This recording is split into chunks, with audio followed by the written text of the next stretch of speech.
My brother and I are best friends forever. We've always had the same skincare routine. I'm not really into skincare, but I do wear sunscreen every day and have since I was a teenager. I also cleanse my face and apply moisturizer. Not a big deal, but I got my brother to start doing the same during his high school years. He is a very attractive guy, and I wanted to help him maintain his good looks. So I told him it was good for his skin, and he listened and never stopped using it. He wears sunscreen and moisturizer daily. He has a new girlfriend. She's nice, usually, but I'm not sure if they'll last. I was staying with him and noticed that his moisturizer was almost out. I get a specific kind from Lush, so I decided to get it for him since I needed to go there anyway. His girlfriend came with me. She is 26 years old and has been stressing a lot about aging. I asked if she wears sunscreen daily, and she said never. She doesn't have time for that stuff. It doesn't take much time, but I didn't want to argue with her. She bought some skincare products with me. She noticed I was buying an extra moisturizer sunscreen while we were out and asked why. I told her that I buy it for my brother sometimes when I notice that he's running low, and I'm happy that he takes care of his skin. She was kind of like, "So, that was your doing?" I said yes, but he was smart and would have worn sunscreen daily even without my influence. But then she said the weirdest thing. She said, "Can you not buy it for him? It makes me self-conscious that my man has no lines on his face and I do." I was like, "Ma'am, what?" I said, "So you want him to have bad skin?" She said no, but it makes her feel bad that his skin doesn't have any lines. She feels old in comparison, and she's worried that other people will think she's aging badly. I said she should use sunscreen or retinol or something, but she said she already has the lines. She would have had to start using those products ages ago. She said there's nothing she can do about it, but at least my brother can look old with her. I said I'm buying it anyway. She needs to work on her issues. There's nothing wrong with looking old, and my brother should take care of his skin. Sunscreen isn't just good for aging, it's good for his health. She said I was being a jerk and not understanding what she's going through. It's really hard getting older, especially for women. I said if she was that stressed out about lines, she can establish a skincare routine, get Botox, use sunscreen, etc. This was probably the wrong thing to say, because she flipped out and thought I was suggesting she needs surgery. I said no. I think you're beautiful. I don't think you look old at all.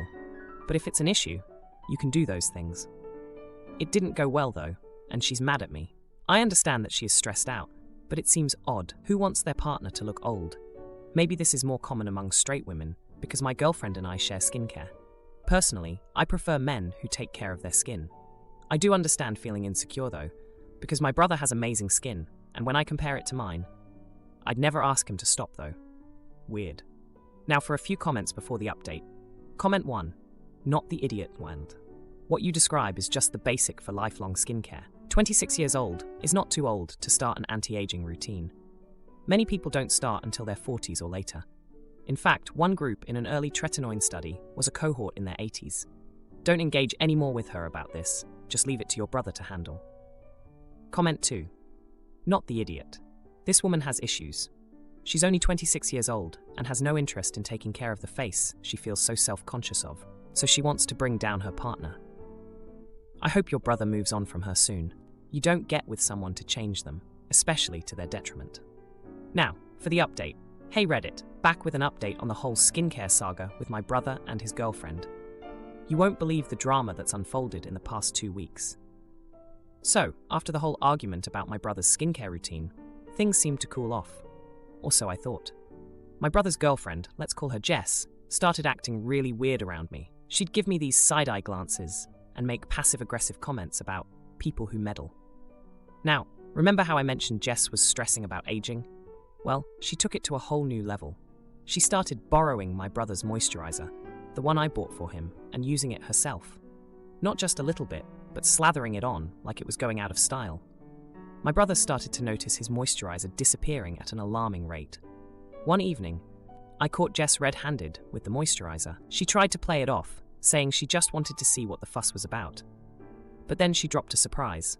She'd been using it for a week and was convinced it was making her skin worse.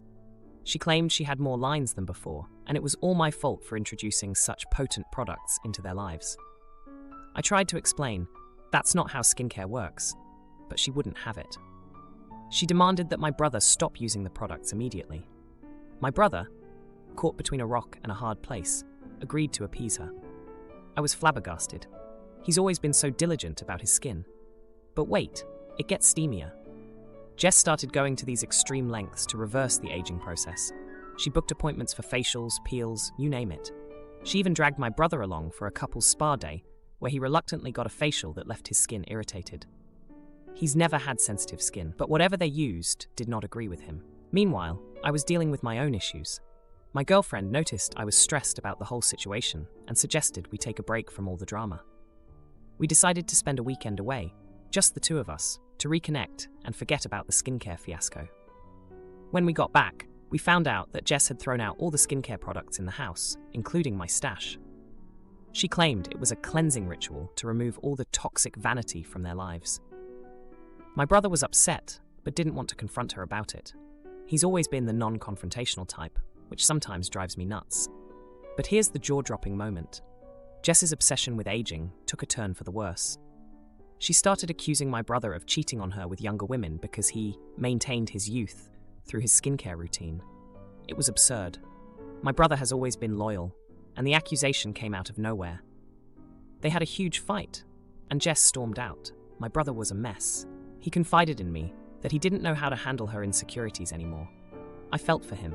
He really cared about her, but her behavior was becoming too much. Now, for the subtle twist of karma. Jess had been so focused on her appearance that she neglected her job. She worked in marketing, and part of her role was to maintain her company's social media presence.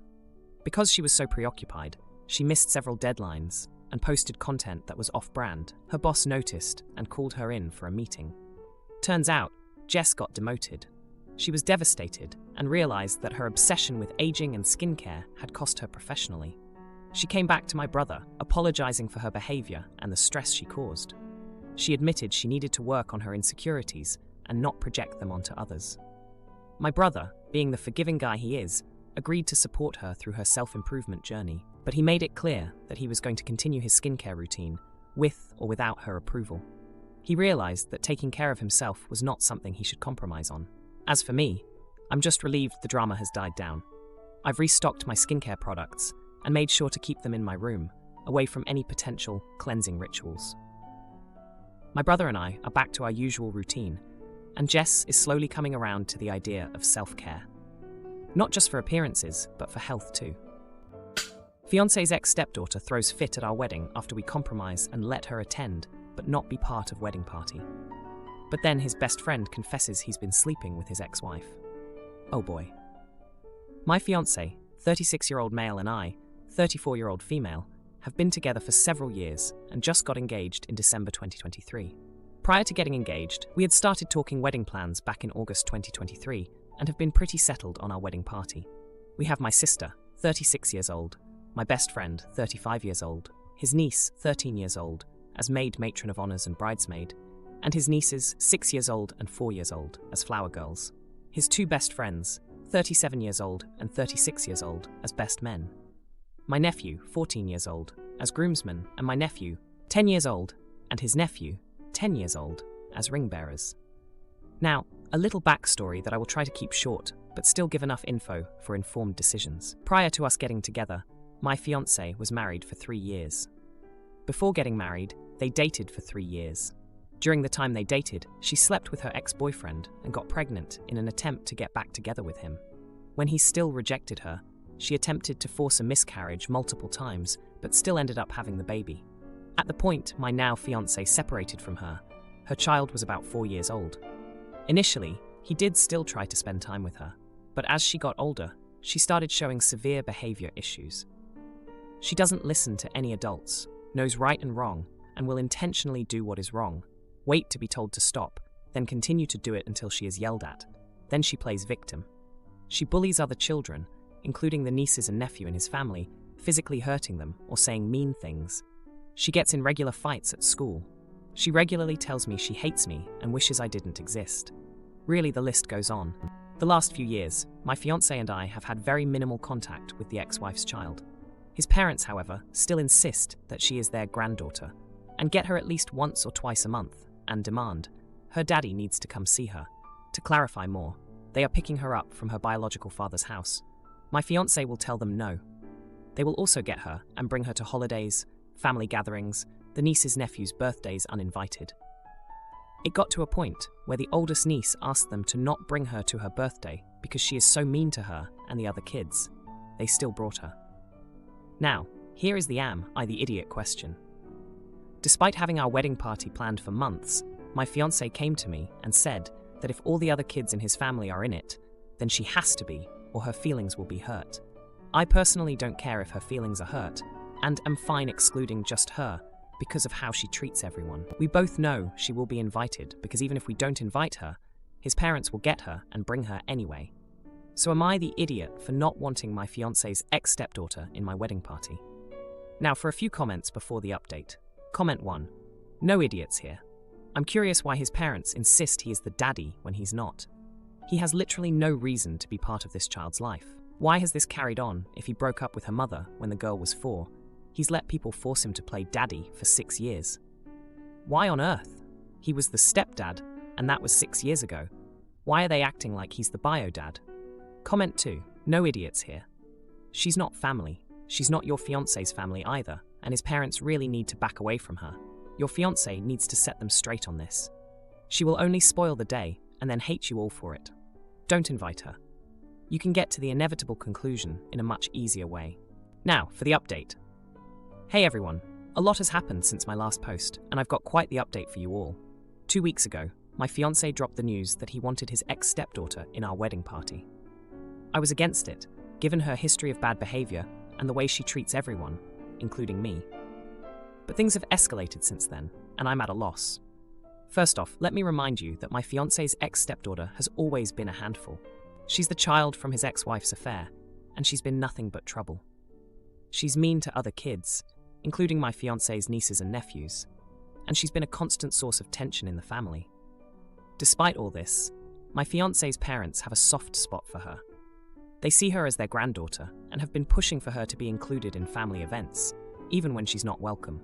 This has caused a lot of friction, especially since the oldest niece had explicitly asked for her not to be at her birthday party, but they brought her anyway. Now, back to the wedding drama. After my fiancé suggested including her in the wedding party, I was adamant about not wanting her there. I thought he understood my reasons, but then his parents got involved. They cornered me at a family dinner and accused me of being heartless and exclusionary. They said that excluding her would be a stain on our wedding and that we'd be starting our marriage on the wrong foot. I tried to stand my ground, but they were relentless. They even brought up how my fiancé had tried to be a father figure to her after the divorce, despite her behavior.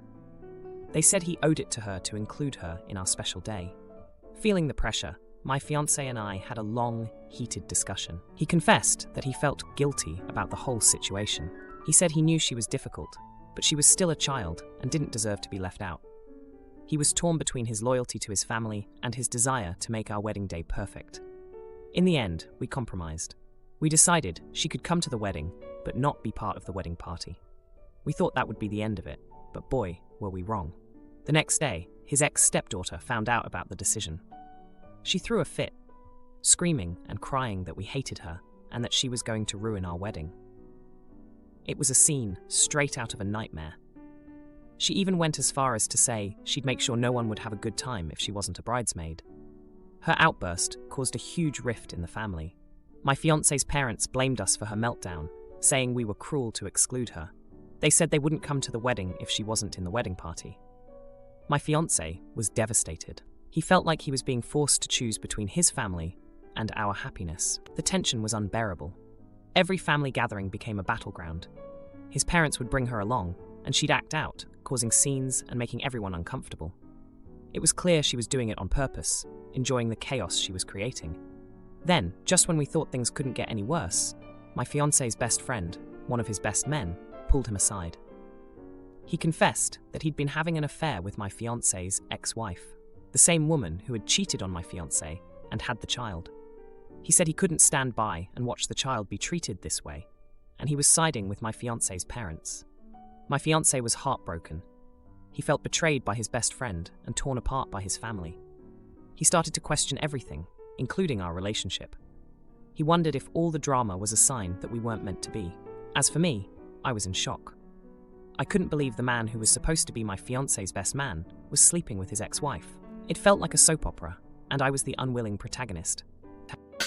Cousin Vicky converts to Catholicism to get her boyfriend to propose, but he still left her. She's done this before. She once converted to a group that indulged in alcohol. So my 21-year-old cousin Vicky, who is 32 years old, has picked up a strange habit over the past few years. She has taken to changing religions or denominations, and has done so about half a dozen times. This latest change has been to Catholicism, because she claims it will finally get her 34-year-old boyfriend to propose, even though he has already said he doesn't see a future with her, and that her converting won't change that. Despite this, she went ahead with the conversion and missed our grandfather's 91st birthday to go to her boyfriend's childhood cathedral 3 states away for her ceremony. Unsurprisingly, this didn't make her boyfriend stay and propose, and about 3 months later he left her. My cousin is still whining and complaining about how she did everything for this man, including changing religions, and he still told her she wasn't serious enough for him. My response was, well, what do you expect him to say when you change religions like their clothes? That didn't go over well with her. She called me some names, and now my aunt, who is her mom, and my dad are trying to push me to apologize and do something to make it up to her. I told them they need to stop brushing off her behaviors and turning a blind eye to her issues, especially given that one of those religious conversions she made 3 years back was to a group that got together every Sunday for Bloody Marys, which was just to feed and excuse her continuously growing alcohol addiction. She was nearly thrown out of Christmas last year for showing up wasted and continuing to drink from a large bottle of wine she had. But my aunt doesn't think she has any issues and just lets her do anything without consequences or criticism. It's insane. Am I the idiot here? Edit. For those of you asking about the other religions/denominations, here's what I said in another comment. Okay, so not counting her start as a Southern Baptist or her converting back to Southern Baptism from Catholicism recently, it went like this to the best of my memory. 1.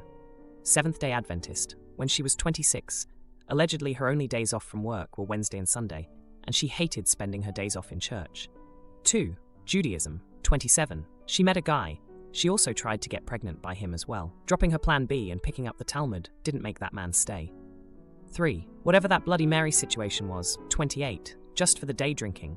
4. Buddhism. 30. This was also during her short-lived vegan phase. 5. Methodist. 30. Not sure why she changed to this one. I think she had friends in the church. 6. Catholic. 32. Yet again for a guy who didn't stay. She also almost became a Jehovah's Witness for a man between the Bloody Mary period and the Buddhism period, but he dumped her, and according to Hirsch, my aunt got married, like 2 months later, to a girl he dated before he got with my cousin. Now, for a few comments before the update. Comment 1. You're the idiot. Her alcohol consumption is irrelevant here. Really, what this boils down to is, she is going through a hard time, and you are tired of hearing about it. There are better ways to get her to stop complaining to around you than attacking her for changing religions more times than you think is appropriate. It would be better to just acknowledge that being dumped sucks and redirect to a more uplifting topic or activity. Comment 2. Everyone sucks here. It sounds like she is going through an addiction crisis. On the surface, that really doesn't have anything to do with your post, changing religions, but people with addiction issues do weird stuff. She needs to get a handle on things. Throwing stuff in her face is unlikely to help. Note, you are under no obligation to help her. Now for the update. Hey everyone, a lot has happened since my last post about my cousin Vicky. Buckle up, because this update is a busy ride. So after Vicky's boyfriend left her, despite her converting to Catholicism for him, things took an even crazier turn.